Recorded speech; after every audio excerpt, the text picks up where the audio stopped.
മക്കളെ ഒരു അടിക്ക് വകണ്ടെന്ന് കേട്ടു, അരിക്ക് വകണ്ടെന്ന് കേട്ടു. എന്നാൽ പിന്നെ അതും കൂടി മേടിച്ചിട്ട് ഇന്നത്തെ റേഷൻ കട പൂട്ടാന്ന് ഞാൻ വിചാരിച്ചു. സംഗതി ധർമ്മജൻ വേഴ്സസ് പ്രേംകുമാർ, അതാണ്.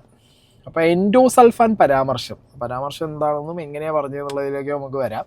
പ്രേംകുമാർ സീരിയലിലൂടെ വന്നയാളാണെന്ന് മറക്കരുത്. ഒരു സ്ഥാനം കിട്ടിയത് കൊണ്ട് തലയിൽ കൊമ്പൊന്നുമില്ലല്ലോ. ധർമ്മജൻ നമ്മുടെ പ്രേംകുമാറിനോട് ചെയ്യണം. അപ്പം ധർമ്മജന് മറുപടിയുമായി പ്രേംകുമാർ പറഞ്ഞതിൽ മാറ്റമില്ല. പരാമർശം സതുദ്ദേശപരം ഞാൻ വേറെ എവിടെയോ കേട്ടിട്ടുണ്ടല്ലോ.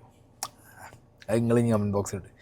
വിമർശനത്തിൽ അസഹിഷ്ണുതയില്ല. സീരിയലുകൾ എൻഡോസൾഫാനെ പോലെ എന്നായിരുന്നു പരാമർശം. ഓക്കെ, പിന്നെ അങ്ങനെ ഒരുപാട് കുറേ പോസ്റ്ററുകൾ നിങ്ങൾക്ക് കാണേ. സംഗതി വേറൊന്നുമല്ല. ഓക്കെ, നമ്മുടെ Premkumar has appointed as the Kerala state ചലച്ചിത്ര അക്കാദമി ചെയർമാൻ. ഇപ്പോൾ പ്രേംകുമാറാണ്. സോ പ്രേംകുമാറിനോട് പത്രസമ്മേളനത്തിൽ OTT പ്ലാറ്റ്ഫോംസിൽ വരുന്ന ഷോർട്ട് ഫിലിംസും അല്ലെങ്കിൽ OTT പ്ലാറ്റ്ഫോമിൽ വരുന്ന കോണ്ടൻറ്റുകളുടെയും ഒരു സെൻസറിങ്ങിനെ കുറിച്ച് ചോദിച്ച സമയത്ത്, സീരിയലുകളുടെ സെൻസറിങ്ങിനെ കുറിച്ച് ചോദിച്ച സമയത്ത് പ്രേംകുമാർ അയാളുടെ ഒരു അഭിപ്രായം പറഞ്ഞു. അതാണ് വിഷയം. അത് കേൾക്കാം. ടെലിവിഷൻ സീരിയലുകളുടെ മേഖലയിൽ ഇപ്പോൾ അത് പ്രാക്ടിക്കലായിട്ട് നടക്കാൻ പറ്റാത്തതിൻ്റെ കാര്യം അവർ തന്നെ പറയുന്നത് ഓരോ ദിവസവും അന്നന്ന് ഷൂട്ട് ചെയ്ത് അന്നന്ന് വൈകുന്നേരം കാണിക്കുക. അപ്പോൾ അതിനിടയ്ക്ക് എപ്പോഴാണ് സെൻസറിങ്? അതിൻ്റെ ഒരു പ്രായോഗികമായ ബുദ്ധിമുട്ടാണ് പലപ്പോഴും പറയാറ്. പക്ഷെ ഞാൻ വർഷങ്ങൾക്ക് മുമ്പേ പറഞ്ഞിട്ടുള്ള ഒരാളാണ്, പലപ്പോഴും നമ്മുടെ പല മലയാള സീരിയലുകളും എല്ലാത്തിനെക്കുറിച്ച് അടച്ചാക്ഷേപിക്കുന്നതല്ല, പലതും എൻഡോസൾഫാനെ പോലെ സമൂഹത്തിന് മാരകമാണെന്ന് പറഞ്ഞിട്ടുള്ള ഒരാളാണ് ഞാൻ. അതുകൊണ്ട് തന്നെ ഈ കാര്യത്തിൽ ഒരു വലിയ നിയന്ത്രണം ഒക്കെ ഉണ്ടാകേണ്ടതുണ്ട്. അത് സ്വയം അവർ ഉത്തരവാദിത്വം ഏറ്റെടുക്കാൻ കല കൈകാര്യം ചെയ്യുന്നവർ തയ്യാറാവുകയും വേണം. ക്ലിയർ ആണ്. ഇദ്ദേഹം പറഞ്ഞത് എല്ലാ സീരിയലുകളെ കുറിച്ചുമല്ല. എല്ലാ സീരിയലുകളും എൻഡോസൾഫാനെ പോലെ തന്നെ സൊസൈറ്റിക്ക് ദോഷം ചെയ്യുന്ന എന്നല്ല. ചില സീരിയലുകളുടെ കോണ്ടന്റ്. ഇത് പറഞ്ഞാൽ എന്താ തെറ്റ്? അത് പറയുമ്പോഴത്തേക്ക് ധർമ്മജനടക്കം ഇത്ര പൊള്ളാൻ മാത്രം എന്താ ഉള്ളത്? കുറച്ചധികം കാര്യങ്ങൾ സംസാരിക്കാം. ധർമ്മജൻ ബോൾഗാട്ടിയുടെ പോസ്റ്റ് ഉണ്ട്. ഓക്കെ, പ്രേംകുമാർ ഈ ഒരു കാര്യം പറഞ്ഞതിന് ശേഷം ധർമ്മജൻ ബോൾഗാട്ടി ഫേസ്ബുക്കിൽ എഴുതിയിട്ടതാണ്. അവിടെയുള്ള ഒരു കൂട്ടായ്മ. ഞാൻ 3 മെഗാ സീരിയൽ എഴുതിയ ആളാണ്. എനിക്കത് അഭിമാനമാണ്. സീരിയലിനെ എൻഡോസൾഫാൻ എന്ന് പറഞ്ഞ പ്രേംകുമാർ സീരിയലിലൂടെ തന്നെ വന്ന ആളാണ്.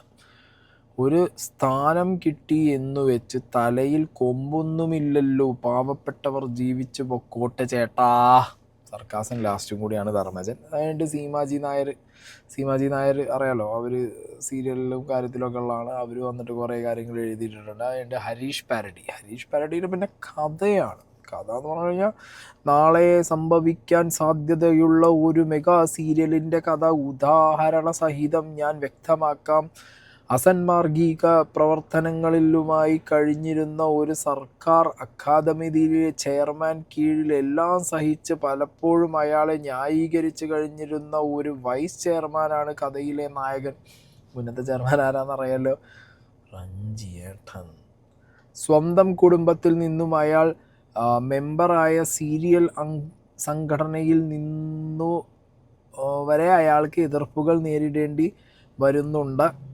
ഓക്കെ, എന്നിട്ടും അയാൾ അവിടെ തുടർന്ന് വിജയം വരിക്കുകയും ആ സർക്കാർ അക്കാദമിയുടെ ചെയർമാൻ ആകുകയും അയാൾ തന്നെ അംഗമായ ആ സീരിയൽ സംഘടനയിലെ നിത്യവൃത്തിക്ക് ജീവിതം കണ്ടെത്തുന്ന പാവപ്പെട്ട മുഴുവൻ അംഗങ്ങളെയും തള്ളിപ്പറയുന്നതാണ് ക്ലൈമാക്സ്.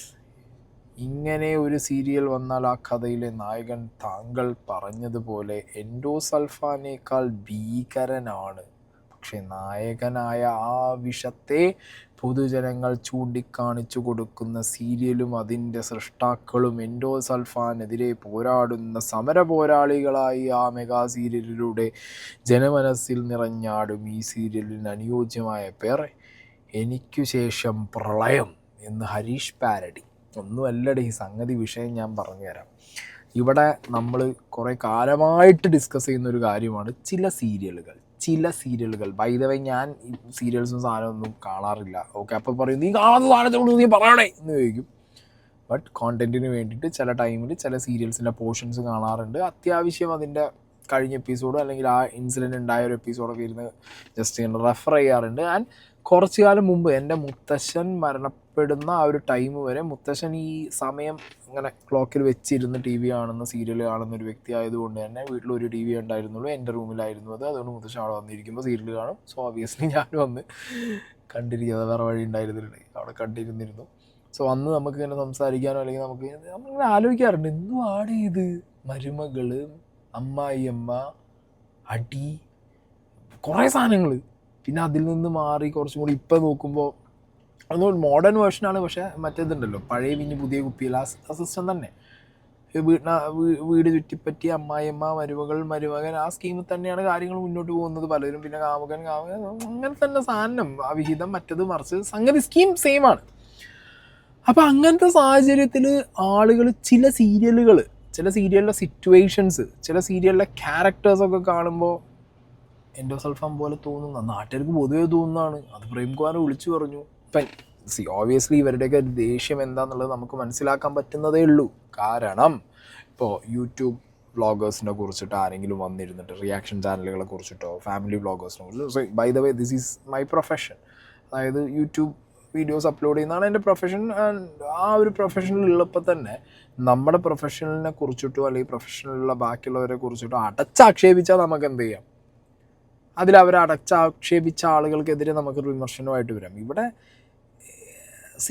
ഇതിലെവിടെയും ഈ പറഞ്ഞ പ്രേംകുമാർ എല്ലാ സീരിയലൊന്നും പറഞ്ഞില്ല, എടുത്തെടുത്ത് പറയുന്നുണ്ട്. ഇതിനൊരു ക്ലാരിറ്റി നമ്മുടെ ഇയാൾ കൊടുത്ത സമയത്ത്, പ്രേംകുമാർ കൊടുത്ത സമയത്തും പറയുന്നുണ്ട്, എല്ലാ സീരിയലിനെ കുറിച്ചും അല്ലടേ ഞാൻ പറയുന്നതെന്ന് അദ്ദേഹം കൃത്യമായി പറയുന്നുണ്ട്.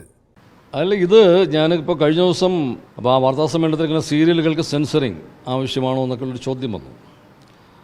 അപ്പോൾ അതിന് ഷാജി കൻ സാർ ഒരു മറുപടി പറഞ്ഞു. അപ്പോൾ എന്നോട് ചോദിച്ചപ്പോഴും ഞാൻ പറഞ്ഞത്, ഞാൻ വർഷങ്ങൾക്ക് മുമ്പ്, ഏതാണ്ട് 10 വർഷങ്ങൾക്ക് മുമ്പ് തന്നെ പറഞ്ഞിട്ടുള്ളൊരു കാര്യമാണ്. കാര്യമെന്ന് പറഞ്ഞാൽ ഒരു കലാസൃഷ്ടി, കല, അത് സിനിമയായിക്കോട്ടെ, നാടകമായിക്കോട്ടെ, ടെലിവിഷൻ പരിപാടി ആയിക്കോട്ടെ, ഇതെല്ലാം ഒരു വലിയ ജനതയെയാണ് അത് കൈകാര്യം ചെയ്യുന്നത്. ഇതെല്ലാം അഡ്രസ്സ് ചെയ്യുന്നത് ഒരു വലിയ ജനസമൂഹത്തെയാണ്.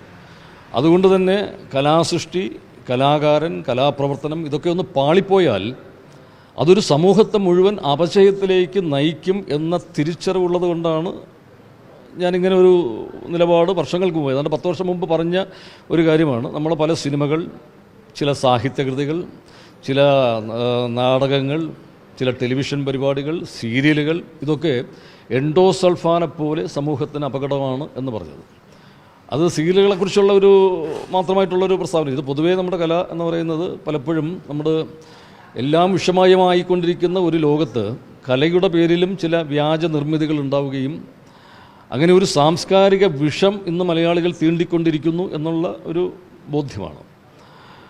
അപ്പോൾ അത് സീരിയലുകളെക്കുറിച്ച് ആണ് ഇപ്പോൾ കൂടുതൽ ഒരു ചർച്ച ആയത്. സീരിയലുകളെന്ന് പറയുന്നത് കുടുംബ സദസ്സുകൾക്ക് വേണ്ടി കൂടിയാണ്. ഇപ്പോൾ സിനിമയിലൊക്കെ എന്ന് പറയുന്നത് സിനിമ തിയേറ്ററുകളിൽ ആവശ്യമുള്ളവർ പോയി ക്യൂ നിന്ന് ടിക്കറ്റ് എടുത്ത് കാണുന്ന ഒന്നാണ്. പക്ഷേ ടെലിവിഷൻ പരിപാടികൾ അങ്ങനെയല്ല.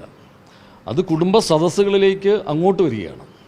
എന്ന് പറയുമ്പോൾ നമ്മുടെ കുഞ്ഞുങ്ങളാണ് ഇതിൻ്റെയൊക്കെ ഒരു വലിയ ഇരകൾ എന്ന് തന്നെ പറയേണ്ടി വരും. കാര്യം പല സീരിയലുകളും, ഞാൻ എല്ലാ സീരിയലുകളെക്കുറിച്ചും അല്ലെങ്കിൽ എല്ലാ ടെലിവിഷൻ പരിപാടികളെക്കുറിച്ചും എല്ലാ സിനിമകളെക്കുറിച്ചും ഉള്ള വിമർശനമല്ല. ചില സീരിയലുകൾ അല്ലെങ്കിൽ ചില ടെലിവിഷൻ പരിപാടികൾ, ചില സിനിമകൾ, അതൊക്കെ എൻഡോസൾഫാനെ പോലെ അപകടകരമെന്ന് ഞാൻ പറഞ്ഞത്. ഈ എൻഡോസൾഫാൻ എന്ന് പറയുന്നത് അതൊരു ജനിതക വൈകല്യം ഉണ്ടാക്കുന്ന ഒന്നാണ്. പക്ഷേ ഇത്തരം ചില ഈ സാംസ്കാരിക പരിപാടികളെന്ന് പറയുന്നത് അത് മനുഷ്യൻ്റെ ബുദ്ധിയെ, ചിന്തയെ, ഭാവനയെ ഒക്കെ വല്ലാതെ മരവിപ്പിക്കുകയും മുരടിപ്പിക്കുകയും ചെയ്യുന്ന ടെലിവിഷൻ സീരിയലുകൾ പോലുള്ളതൊക്കെ പലപ്പോഴും നമ്മുടെ ഈ കുടുംബ പരിസരങ്ങളെയൊക്കെ വല്ലാതെ മലീമസമാക്കുന്ന ചില സീരിയലുകളെക്കുറിച്ചൊക്കെയുള്ള ഒരു പരാമർശമാണ്. നമ്മുടെ കുടുംബ ബന്ധങ്ങളെ അത് ശിഥിലമാക്കുന്ന, നമ്മുടെ ബന്ധങ്ങളെക്കുറിച്ചൊക്കെയുള്ള നമ്മുടെ നിർവചനങ്ങൾ പോലും അത് പല തരത്തിൽ കുട്ടികളൊക്കെ വ്യാഖ്യാനിക്കുന്ന തരത്തിലേക്കൊക്കെ അത് മാറുകയാണ്. എനിക്കിപ്പോൾ ഇങ്ങനെ പറഞ്ഞതിലൊരു തെറ്റും തോന്നുന്നില്ല. അപ്പോൾ ഞാൻ പറഞ്ഞില്ല, ഞാനൊരു യൂട്യൂബറാണ്. നമ്മുടെ യൂട്യൂബ് ഈ ഒരു എന്താ പറയുക കമ്മ്യൂണിറ്റിക്ക് അകത്ത് ഇരുന്ന് ഒരുപാട് വീഡിയോ ചെയ്യുന്നവരുണ്ട്. പക്ഷെ ചില കോണ്ടന്റ് കാണുമ്പോൾ ഇങ്ങനെ പറഞ്ഞ പോലെ തന്നെ ഇതിനകത്തും കുറേ സെൻസറിങ്ങും മോണിറ്ററിങ്ങും വേണം എന്നുള്ള രീതിയിൽ, അല്ലെങ്കിൽ ഓഡിറ്റിംഗ് വേണമെന്ന് ഞാൻ തന്നെ പറയാറുണ്ട്. ഇപ്പോൾ ചില വ്ളോഗുകളും ചില വീഡിയോസിനകത്ത് നമുക്ക് തന്നെ തോന്നിയിട്ടുണ്ട്, ഇതിനകത്ത് വേണടേ എന്നുള്ള സാധനം നമുക്ക് തോന്നാറുണ്ട്. ബിക്കോസ് കുക്ക്ഡ് അപ്പ് കോണ്ടന്റ് അല്ലെങ്കിൽ മിസ്ലീഡിങ് ആയിട്ടുള്ള കോണ്ടന്റ് ഇതൊക്കെ കാണുന്ന സമയത്ത് നമ്മളും പറയുന്ന കാര്യങ്ങളൊക്കെ തന്നെയാണ്. പിന്നെ സീരിയൽ ഓഡിയൻസ് ഇപ്പം കുറേ സീരിയൽ ഓഡിയൻസ് ഒക്കെ കുറയുന്നുണ്ട്. കാരണം ഒക്കെ സോഷ്യൽ മീഡിയയ്ക്ക് കുറേ മാറി തുടങ്ങിയിട്ടുണ്ട്. സ്മാർട്ട് വേവിങ് കാര്യങ്ങളൊക്കെ വരുന്ന സമയത്ത് കുറേയൊക്കെ OTT ഈ പറഞ്ഞ യൂട്യൂബൊക്കെ ആയിട്ട് അങ്ങനെയാണ് പോണേ. ബട്ട് സ്റ്റിൽ ഭയങ്കര ഒരു വലിയ ഹാർഡ് കോർ സീരിയൽ ബേസ് ഇപ്പോഴും ഉണ്ട്. മനസ്സിലായോ? ആ ഹാർഡ് കോർ സീരിയൽ ബേസിൻ്റെ ഒരു ഇമ്പാക്റ്റാണ് ഇപ്പോഴത്തെ life style vlogs, family vlogs, ആ സാധനങ്ങൾക്ക് കൂടി കിട്ടിങ്ങോട്ട് ക്യാരി ഫോർവേഡ് ചെയ്യുന്നത്. ചെറിയൊരു മാറ്റം നടക്കുന്നുണ്ട്. ഒരു എന്താ പറയുക, ഒരു ജനറേഷൻ ചേഞ്ച് നടക്കുന്നുണ്ട്. ഓക്കെ, ബട്ട് സ്റ്റിൽ അപ്പോഴും സീരിയലിന് അതിൻ്റേതായ ഓഡിയൻസ് ഉണ്ട്. അതാണ് നിങ്ങൾക്ക് ബിഗ് ബോസ്. ഇപ്പോൾ ഞാൻ ബിഗ് ബോസ് ഷോയിൽ പോയ ഒരാളല്ലേ. അതിൻ്റെ ഒരു സക്സസ് എന്ന് പറയുന്നത് ഡെഫിനറ്റ്ലി സീരിയൽ ഓഡിയൻസ് ആണ്. ആൻഡ് ആ സീരിയൽ കൈൻഡ് ഓഫ് എന്താ പറയുക സാധനം തന്നെയാണ് ബിഗ് ബോസ് ഷോൻ്റെ ഒരു ഇമോഷണൽ സാധനം, ഒരു റോളർ കോസ്റ്റർ, പലതരത്തിലുള്ള ഇമോഷൻസ്, പല ആളുകൾ, അവരുടെ ആങ്കർ, അവരുടെ സങ്കടം, അവരുടെ ലവ്, അവരുടെ അങ്ങനെ തന്നെയാണല്ലോ ആ ഷോയും പോകുന്നത്. സോ ചില കാര്യങ്ങളിൽ ഡെഫിനറ്റ്ലി എന്ത് വേണം, അത് ചിലത് എന്ന് എടുത്ത് പറയുന്നുണ്ട്. ചില സീരിയലുകൾ, ചില ക്യാരക്ടറുകൾ, അല്ലെങ്കിൽ ചില എന്താ പറയുക കോണ്ടൻറ്റുകൾ എന്നുള്ളത് കൃത്യമായിട്ട് ഇദ്ദേഹം പറയുന്നുണ്ട്. അല്ലാതെ ഇദ്ദേഹം ചാടിക്കറി എല്ലാവരെയും കാടടക്കി വെടിവെച്ചിട്ടില്ല. കുറച്ച് സെൻസിബിൾ ആണെങ്കിൽ ആലോചിച്ചാൽ മതി. അതങ്ങനെ തന്നെയാണ് അദ്ദേഹം പറഞ്ഞിട്ടുള്ളത്. പിന്നെ കമ്മിങ് ടു സീരിയൽ എനിക്ക് തോന്നുന്നില്ല അങ്ങനെ ministry of information and broadcasting അവരെ മാത്രമേ ഇൻവോൾവ്മെൻ്റ് ഉള്ളൂ, റെസ്പോൺസിബിലിറ്റി ഉള്ളൂ എന്ന് എനിക്ക് തോന്നുന്നു. സിനിമയ്ക്കാണെങ്കിൽ CBFC ഉണ്ട്. എനിക്കറിയില്ലടേ, അതിനെക്കുറിച്ച് കൂടുതലായിട്ട് നമ്മൾ പെട്ടെന്ന് അന്വേഷിക്കേണ്ടിയിരിക്കുന്നു. ഇതിൻ്റെ ഗൈഡ് ലൈൻസും കാര്യങ്ങളും, ടെലിവിഷൻ ഷോസിൻ്റെ ചാനൽസിൻ്റെ ഒക്കെ ചെയ്യുന്നത് ആരാണ്, ബ്രോഡ്കാസ്റ്റിംഗ് കണ്ടൻറ് ആണോ, ലൈക്ക് കണ്ടൻറ് കംപ്ലയിൻറ്റ് സെല്ലുകളുണ്ടാവും ചിലപ്പോൾ ചില എന്താ പറയുക ചാനൽസിന്. ആ ചാനൽസിൻ്റെ അകത്ത് തന്നെ അങ്ങനത്തെ സെല്ലുകളും കാര്യങ്ങളൊക്കെ മേ ബി കാണുമായിരിക്കും. ന്യൂസ് ബ്രോഡ്കാസ്റ്റിംഗ് സ്റ്റാൻഡേർഡ്സ് ഉണ്ടെന്ന് എനിക്കറിയാം, അതിനൊരു അതോറിറ്റി ഉണ്ട്.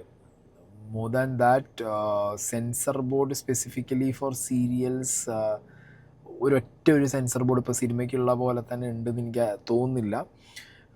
മൾട്ടിപ്പിൾ ബോഡീസാണ് എന്താണെന്നുണ്ടെങ്കിലും സീരിയലിൻ്റെ കേസിൽ ഇന്ത്യയിലുള്ളത് എന്നാണ്. അതായത് ഗൈഡ് ലൈൻസും കാര്യങ്ങളൊക്കെ നോക്കുന്നുണ്ടോ എന്നുള്ളത് നോക്കുന്നത് മൾട്ടിപ്പിളായിട്ടുള്ള കുറേ ബോർഡുകളായിട്ടാണ് എനിക്ക് പേഴ്സണലി എൻ്റെ അറിവിലുള്ളത്. Okay, if I'm not wrong, പിന്നെ നിങ്ങൾക്ക് എന്ത് ചെയ്യാം, കറക്റ്റ് കാര്യം എന്താണെന്നുള്ളത് എഴുതാം. എന്താണെങ്കിലും ഇദ്ദേഹം പറഞ്ഞ കാര്യത്തിനോട് എനിക്കൊരു എതിർപ്പും തോന്നിയില്ല.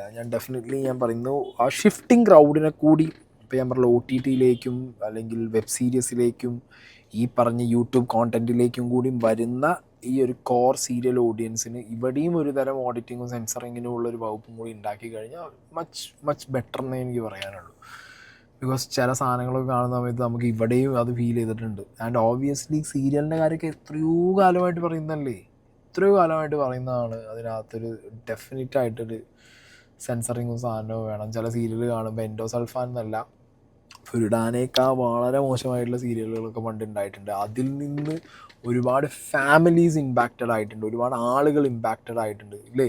അതൊക്കെ സംഭവിച്ചിട്ടുണ്ട്, ഇല്ലയെന്നൊന്നും ആർക്കും പറയാൻ പറ്റില്ല. പല സീരിയലുകളും പല വീടുകളിലും പൊട്ടിത്തെറികളും പ്രശ്നങ്ങളും ഉണ്ടാക്കിയിട്ടുണ്ട് പല സീരിയലുകളും. സോ അതിലൊന്നും ഇപ്പോൾ ഈ പറഞ്ഞ ധർമ്മജന് കലി തുള്ളേണ്ട ആവശ്യമൊന്നുമില്ല. ഇത് പറയാനുള്ള അവകാശവും എനിക്കുണ്ട്. കാരണം മലയാളത്തിലെ ആദ്യത്തെ ടെലിവിഷൻ സീരിയൽ, അത് പലർക്കും അറിയുമോ എന്ന് എനിക്കറിയില്ല. അത് യൂണിസെഫും ദൂരദർശനും സംയുക്തമായിട്ട് നിർമ്മിച്ച ഒരു പൂ വിരിയുന്നു എന്ന് പറയുന്ന സീരിയലാണ്. അത് 13 എപ്പിസോഡുകളാണ്. 1989 മറ്റോ ആണെന്നാണ് എൻ്റെ ഓർമ്മ. അതിൽ അഭിനയിച്ചിട്ടുള്ള ഒരാളാണ് ഞാൻ. അതായത് ആദ്യ മലയാള സീരിയലുകളുടെ ഉപജ്ഞാതാക്കളിൽ ഒരാൾ എന്ന് വേണമെങ്കിൽ പറയാം, എനിക്ക് എന്നെ വിശേഷിപ്പിക്കാൻ പറ്റും. ആദ്യത്തെ സംസ്ഥാന ടെലിവിഷൻ അവാർഡ്, അത് ലെമ്പോ എന്ന് പറയുന്ന ഞാൻ അഭിനയിച്ചൊരു ടെലിഫിലിമിന് ഏറ്റവും മികച്ച നടനുള്ള അവാർഡ് കിട്ടിയ ആളാണ് ഞാൻ. 1993 അവാർഡ് പ്രഖ്യാപിച്ചത്. അപ്പോൾ അതുകൊണ്ട് ഈ ഒരു അതിൻ്റെ ഒരു കുടുംബാംഗം എന്നുള്ള നിലയിൽ കുടുംബത്തിൻ്റെ ഒരു മൂല്യച്യുതിയെക്കുറിച്ച് ഞാൻ ചൂണ്ടിക്കാണിക്കുക മാത്രമാണ് ചെയ്തത്. അത് അവിടെ ഒരു ഗുണപരമായ മാറ്റം ഉണ്ടാകണം എന്നുള്ള ആഗ്രഹം കൊണ്ടാണ്. ഇവിടെ എടുത്തു പറയേണ്ട ഒരു കാര്യം, ഒരുപാട് മഹാപ്രതിഭകൾ നമുക്ക് ഈ മേഖലയിലുണ്ട്. സംവിധായകരുണ്ട്, ഏറ്റവും മികച്ച തിരക്കഥാകൃത്തുകളുണ്ട്, വളരെ ഗംഭീരമായിട്ട് അഭിനയിക്കുന്ന അഭിനേതാക്കളുണ്ട്, സാങ്കേതിക വിദഗ്ധരുണ്ട്, നല്ല സീരിയലുകൾ നിർമ്മിക്കണമെന്ന് ആഗ്രഹിക്കുന്ന നിർമ്മാതാക്കളുമുണ്ട്. പക്ഷേ ഇവിടെയൊക്കെ ഒരു പ്രശ്നം വരുന്നത് ഇതിൻ്റെ കണ്ടൻറ്റിലാണ്. ഞാൻ പറയുന്നത് പ്രമേയങ്ങളിലുള്ള വിയോജിപ്പാണ്.